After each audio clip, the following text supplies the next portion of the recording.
Academic നിലവാരത്തെക്കുറിച്ച് സംശയങ്ങൾ ഉയർത്തി ബ്രിട്ടനിൽ ഫസ്റ്റ് ക്ലാസ് ബിരുദധാരികളുടെ എണ്ണം വർദ്ധിക്കുന്നു. സർവകലാശാലകളിലെ മൂല്യനിർണ്ണയ രീതികൾ വീണ്ടും സംശയ നിഴലിൽ.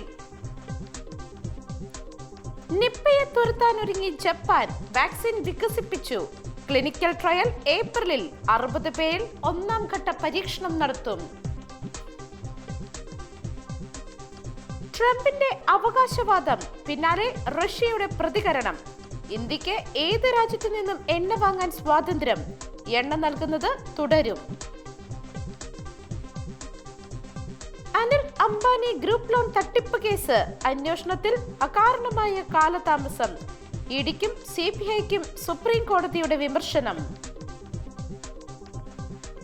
ഇടുക്കിയിൽ അനുമതിയില്ലാത്ത സാഹസിക വിനോദസഞ്ചാര കേന്ദ്രങ്ങൾക്ക് പൂട്ടിടാനൊരുങ്ങി ജില്ലാ ഭരണകൂടം.